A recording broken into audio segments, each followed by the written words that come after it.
Welcome to 5 Good Questions. I'm your host, Jake Taylor. Our guest today is Ashley Goodall. Ashley is an executive leadership expert and an author. He currently serves as the Senior Vice President of Leadership and Team Intelligence at Cisco, a new organization he's built to focus entirely on serving teams and team leaders. Today we're going to be discussing his book, 9 Lies About Work, a Freethinking Leader's Guide to the Real World. Let's ask Ashley 5 good questions. But first, I'm happy to announce my literary debut, The Rebel Allocator, is now available on Amazon in both print and digital formats. You could say it's about time. I've been pouring my heart into this book for more than 3 years. A well-known SoCal billionaire received an early copy of the book and actually called me to say he enjoyed the story and was adamant that I get it made into a movie. Talk about a surreal experience getting 20 minutes on the phone with one of my heroes. My friend Tobias Carlisle had this to say: Jacob Taylor has written a modern-day investment classic. The Rebel Allocator is reminiscences of a stock operator for value investors. It's a fictionalized retelling of the lessons in The Intelligent Investor in an accessible page-turner. If you want to learn how to invest like Warren Buffett by sitting at his knee, this is the book for you. Wow, how flattering is that? I was blown away when he sent me that. I've created dozens of ad-free author interviews over the last 5 years and never asked for anything in return. If you've gotten any value out of these efforts, please do me a personal favor and pick up a copy of The Rebel Allocator. I promise you won't regret it. And now, on with the show. All right, welcome back to the show, everybody. My guest today is Ashley Goodall, and he's the author of 9 Lies About Work. And so thanks for being with us today. Hey, Jake. Thanks so much for having me. So the first thing that I should probably confess or admit is that I actually enjoyed this book much more than I thought I was going to. And I don't say that every time. And a lot of it was because it challenged a lot of things that I'd read in other leadership books and had good reasoning why there was a challenge. So anytime that something can kind of explode the popular myths or mythology, then I'm very interested in it. Let me ask you a question before you ask me questions then. Sure. Why didn't you think you were going to like it as much as you did? Because a lot of leadership books to me are so soft, and there's also a lot of survivorship bias, I feel like, where it's like, yeah, that worked for you, but I'm not sure you were the right person at the right time in the right situation, right skill set. Does that mean much for me when I'm trying to apply it to my completely different situation? Yeah, I think that's actually a really important point. I mean, certainly, as you say, there's a lot of leadership stuff out there, which is this is what worked for me, therefore it should work for you. I think later we might chat about feedback, and the way that feedback is done at work is essentially that same thought. This is what works for me, therefore it should work for you. And it doesn't work that way. Unfortunately, life's a little more complicated than that, right? Exactly. So let's jump right in. Question number 1. In your book, you state that culture is this shared fiction, almost in like the Sapiens sense of that term. And it's similar actually to plumage, like for a bird. So maybe explain what that is a little bit, and then also in the middle of that, if you can, tie in the these we versus me experiences that we all have at work. Yeah, so I suppose the way to think about it is, if you're looking for a job, if you're looking for a company to join, what can you see about that from the outside? The first thing to say is actually not very much. We've all joined companies in our lives. The experience of walking through the door on the first day is never an experience of, I know exactly what this is going to be like. And it's generally an experience of, okay, well, I read all the PR materials and I did my research and I went through the interview process and this company thinks it's like this. Is that going to be true for me? So companies want to attract the best people. They like to send signals, which are good signals, that they care about the people stuff, if you like. And so a lot of the things that you see from the outside looking in are manifestations of how seriously the company takes people things, and some attempt to signal what it's going to be like on the inside. You cross the threshold, however. And all the stuff, all the plumage, if you like, that the company has put out to say, here's how great we are, all of that is irrelevant compared to the experience of the people around you every day, which is a little experience. It's not, Cisco has 74,000 employees globally. I don't work with all of them every day. Yeah. I work with the subset, and I have no way of knowing what the experience of the 74,000 is. So you look from the outside, and company is a monolithic thing, and it's trying to tell you with good reason. Here's how we think about this sort of stuff. You cross the threshold and everything changes, and what's in your face, of course, is not company, but team. And when you start measuring experience at work, you find that the team experience is where you see variability, the company experience not so much. So you end up then with culture is much more of like a pointillism painting than one big picture, because each group, each team has their own kind of experience. Yeah, and what that means is that in terms of describing the company to the outside world, brilliant. Let's talk about all the stuff that we do talk about. Let's talk about how important these things are to us. But then let's not mistake that for our employees who have joined us, what we have to do is make their experience of the people around them, their local team experience, as great as we can. And that's not just a philosophical argument, if you like. If you look at whether people choose to continue to work at a company or not, that's driven by the team experience almost exclusively. So question number 2, and this was maybe part of one of my favorite things when I talked about exploding myths. But what's wrong with these different programs that have popped up as far as managing people go, specifically MBOs, management by objectives, SMART goals, and then even OKRs, objectives and key results, which I know is there was a pretty popular book that came out here recently about that. I think it's called Measure What Matters, John Doerr. But what's wrong with those? They sound so smart on the outside. Well, it's interesting. They sound smart when you imagine other people being forced to do them. I'm not sure they sound quite the same way when you imagine yourself on the receiving end. When our company turns around and says, look, Ashley, you seem to be, to some extent, confused about what you need to do, so set a SMART goal. And, my first reaction would, of course, be, why are you talking to me in another annoying acronym? And what does it all stand for again? And what's this? And where does this come from? But at the same time, we all have experience with goals in our lives, and goals that are things that are useful for us. The difference is this: the goals we set for ourselves are goals we set for ourselves. They're voluntary. They come from us. We get to decide whether to set them or not. And we set them in order to help us focus our energy on what matters most to us, if you like. So, perfect example. A couple of years ago, Marcus Buckingham and I set a goal for ourselves to write a book. No one told us it had to be smart. No one told us we had to do it at all. No one said it has to contain objectives and key results or any of that stuff. We wanted to go ahead and do something in the world, and so we turned that into a goal to write a book. That's great. None of that exists in corporate goal-setting systems. They are imposed from above. When somebody says, look, you can set it or not, but if you set it, you must set it this way, that's a cousin of the same sort of thing. When somebody says a good goal is specific, measurable, and whatever the other smart things mean this day,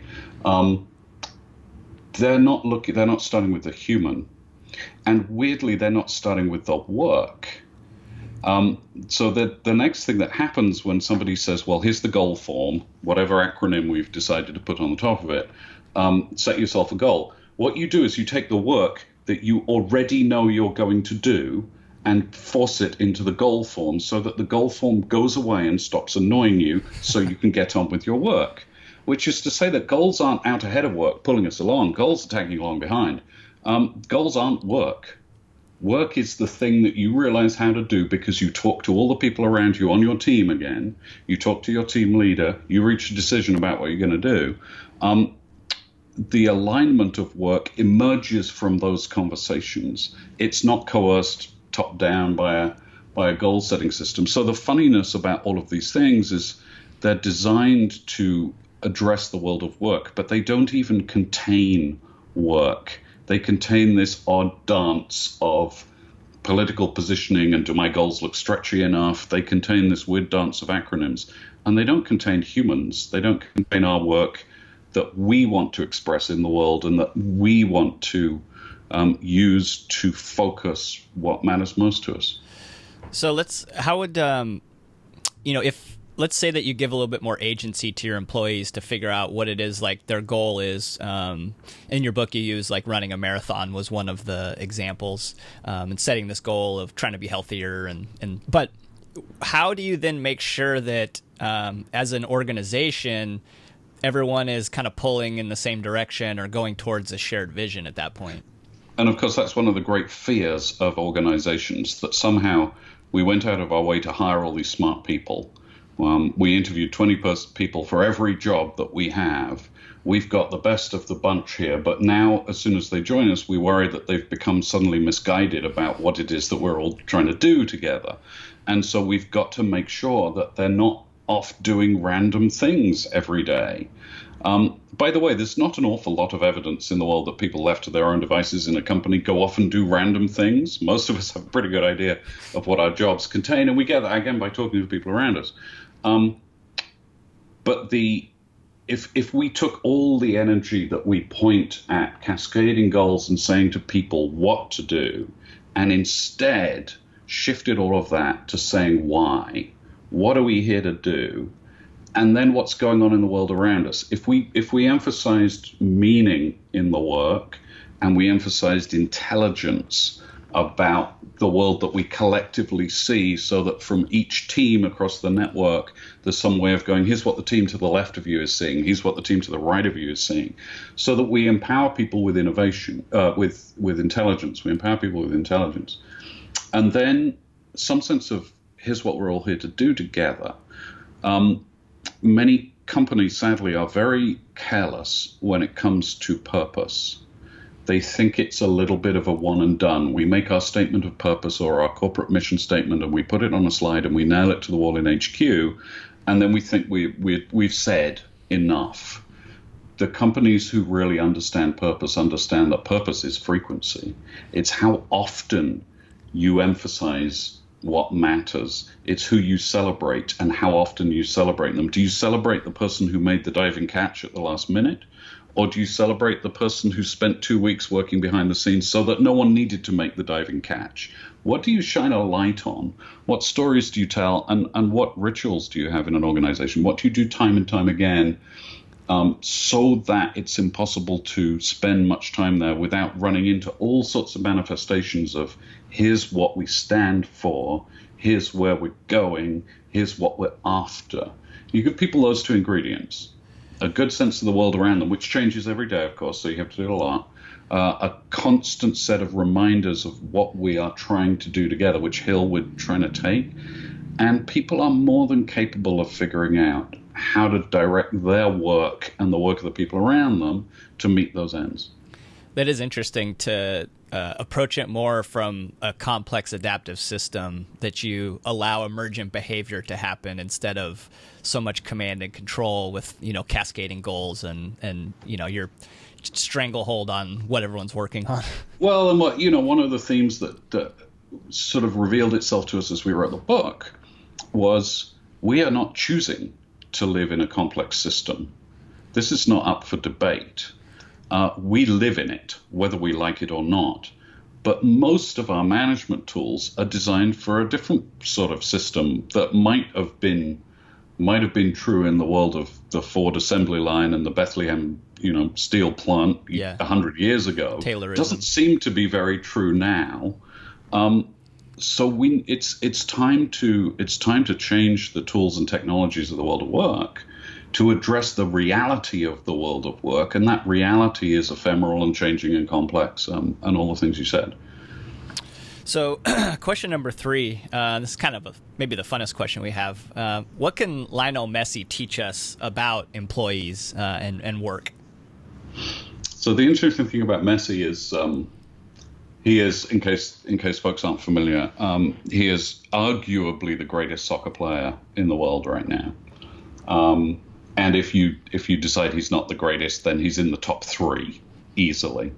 But yet, if you set out to design a great soccer player, you would not design Lionel Messi. You would not come close, because the thing about him is he really only uses one foot. He only really uses his left foot. Now, if you sat down to design a soccer player, you'd want to go, well, we want him to be able to go left and then also right.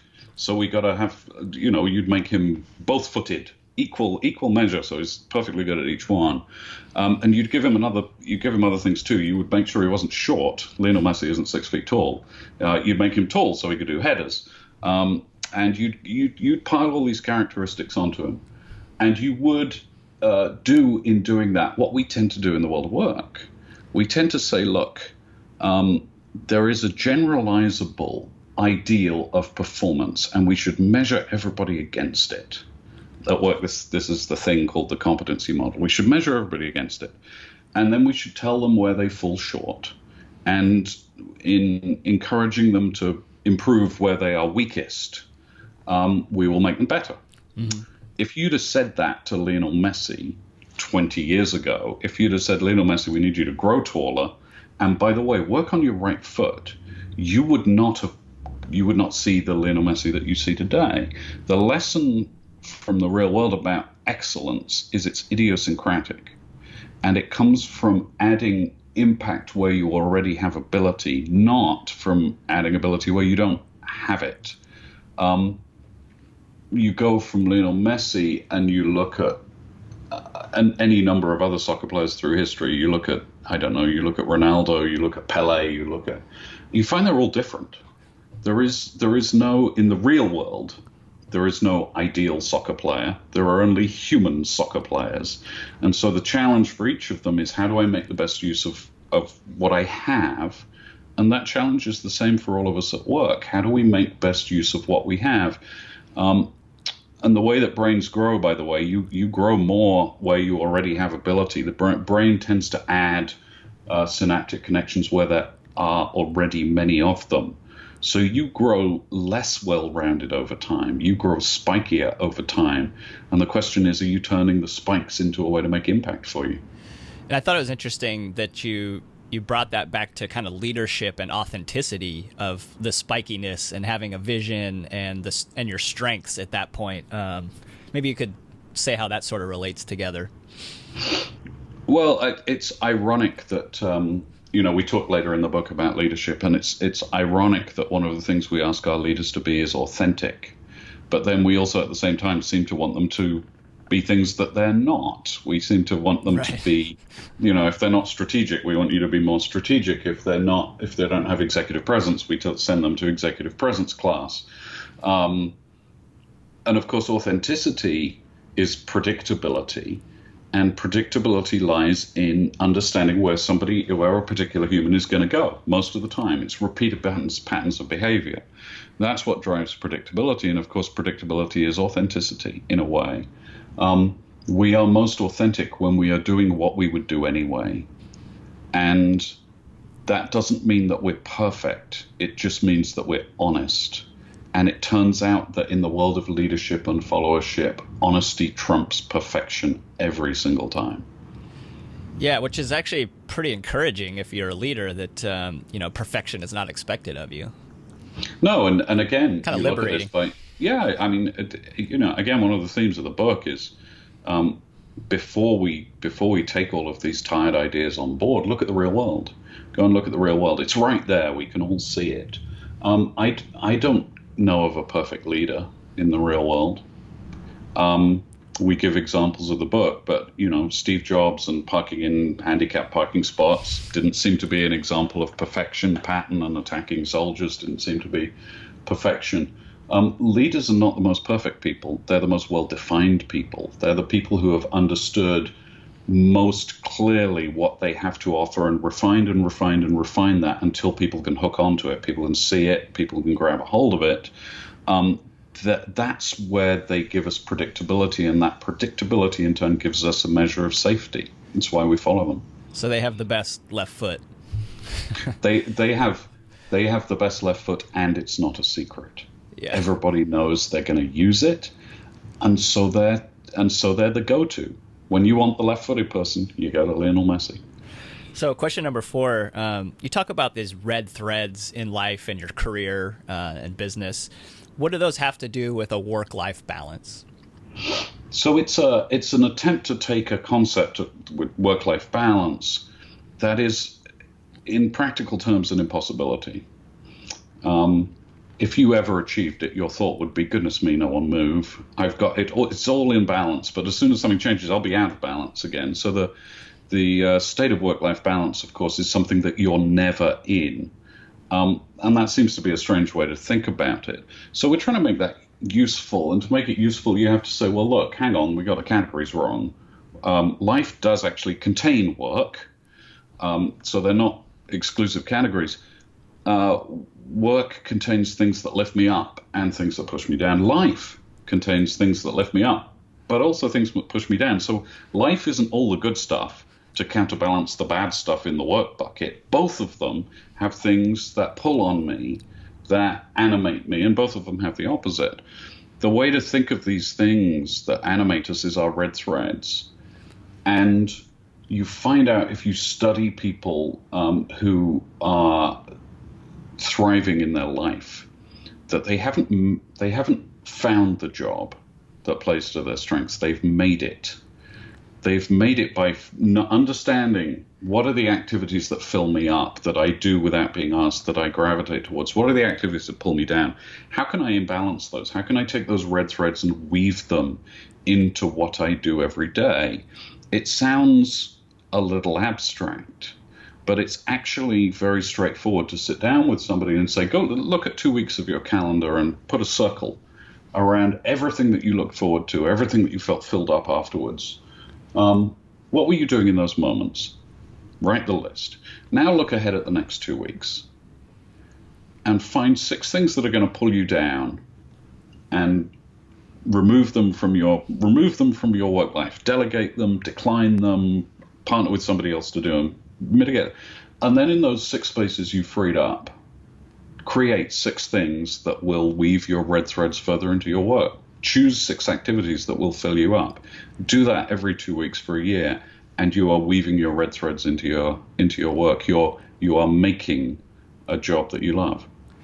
Yeah, it kind of reminds me a little bit of the of Cal Newport's work in Deep Work, where So Good They Can't Ignore You, where he's talking about how it's people have it backwards between your passion and then finding the work, and that a lot of times you actually figure out the work and find that you're good at it, and this passion develops around it, rather than the blind advice of chase your passion.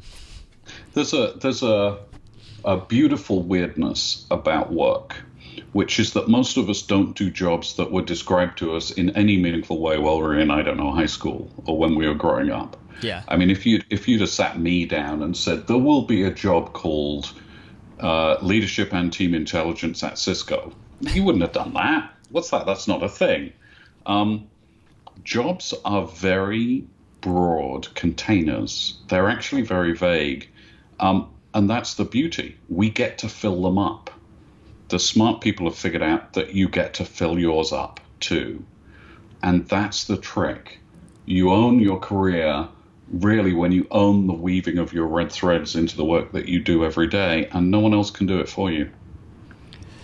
So question number 5, as we have a lot of investors that listen to this show, and as an investor, what are some outside clues that might indicate that there's a good culture that exists inside of a company that we might be interested in investing in? And how do we really know? If kind of going back to that plumage idea, this signaling that you see from the outside, how do we actually know? It's a very difficult thing to do, is the first thing to say, because of course there isn't really a company culture. There's the company's outward manifestation of itself, but there's no way of knowing whether somebody joining a company is going to find a team that suits them or not, because we're all different and all teams are different. This is where the great variability exists. At the same time, you can say, are you joining a company that realizes that the team that you join is the most important thing, and that has done something to respond to that truth? And the some things might include, does a company know how many teams it has? It sounds like a weird and basic question, but most companies will tell you, yes, we've got this many teams, they're on the org chart. But actually, most in the companies I've looked at, between a third and half of the teams aren't on the org chart. They're the dynamic teams, they're the tiger teams, they're the special project teams, they're the cross-functional teams. A lot of the work that is teamwork is invisible unless a company has thought about, how do we see all of those teams too? How do we understand what the experience of those teams is? So that would be one. Another is, do companies have an explicit and clear and practical way of building team leaders? Do they think of team leadership as a job, or just what you get promoted into when you're good at your last job? Have they thought about, what does a great team look like? Do they have a way of giving team leaders the information of, here's what a great team looks like, and here's how you stack up against that? If I were an investor trying to gauge whether a company has the people stuff right, I would ask the question over and over again, what do you do to build great teams? And if the answer is vague, or if it's we send people and they do trust falls together, then I think that's as good as saying we don't actually know. Yeah, so maybe it's more the opposite of, you can tell bad by the outside of how vague it is, but maybe not necessarily good. Well, I think what you would find if you spoke to a company that really understood this is humility. You would find a company going, look, I mean, I can tell you at Cisco right now we have 17,709 teams because I've counted them. And at the same time, I can tell you, I know in general about the experience of those teams, but it's very, very hard to reach in and go, on team number 17,702, what's that like today? I think what you would hear from a company is, we get it's this, we understand it's teams, and we understand that that is a huge world of complexity, and we understand that therefore we are super reliant on our team leaders, and we are doing everything that we can to help and support those team leaders, and we will never be done with that. If I heard that sort of an answer, I would conclude that a company was really grappling with some very difficult truths. That's interesting. So the bonus question that we always ask for, and that is for a book recommendation. And typically I always try to find something that maybe that's off the beaten path, or at least you think is underrated. So what do you have for us today? So I'm going to completely disappoint you, because I'm going to give you something that is on the beaten path and is held to be a classic book, but it's not considered a book about leadership particularly. It's not considered a book for students of business or the world of work. The book is The Power Broker by Robert Caro, the story of Robert Moses in New York City in the middle of the last century, in the 60s and 70s. And very often, because I have the word leadership in my job title, people will say to me, what's a leadership book I should read? And I always say, go and read really good biography of leaders. Don't read, apart from 9 Lies About Work, of course, which everyone in the world should read. Of course. But don't read the latest gimmicky, leading is about this, simplistic. Don't read those. Go and find really good biography and read that, and underline things that give you insight into this person, which might not work for you, but at least now you're studying a real leader in the real world. So Power Broker, Robert Caro, one of my all-time favorite books. So you have to treat it more like a laboratory where you're getting your own kind of sampling, not necessarily someone who's already done the collation of data and then giving it to you. Yeah, because the only person who can do the collation is you, actually. When you study learning, weirdly enough, you find out that I can't make you learn. I can only give you ingredients, and some of them you'll cast aside, and some of them you'll ponder, and some of them you'll grab a hold of. And then sooner or later, you'll put something together in your head, and that moment of insight is what learning actually is at a neurological level. So learning is the ingredients game. That's why the idea of 5 questions instead of watching 5 hours of TV puts us in the ingredients game. Growth is the ingredients game, and so I would say read a lot. But if you're a student of leadership, read books about leaders. Well, that's great. Ashley, thanks for coming on the show. And everybody check out his book, 9 Lies About Work. Like I said at the beginning, and I meant this in the most sincere compliment possible, but I liked it a lot more than I was expecting. Brilliant. Well, thank you, Jake, and thanks for having me on. It's been wonderful chatting to you. My pleasure. Before you go, do me the huge honor of picking up your copy of The Rebel Allocator, available on Amazon in both print and digital formats. It's a business person's guide to effective capital allocation, told in a coming-of-age story of a college grad who crosses paths with a wealthy Midwesterner. It's fiction for the nonfiction reader. Thanks for watching. I hope you enjoyed this interview. If you'd like to support this author and purchase their book, click here. If you'd like to become a subscriber to 5GQ, click here. And I included a couple other interviews that you might appreciate right here. Thanks. Happy reading.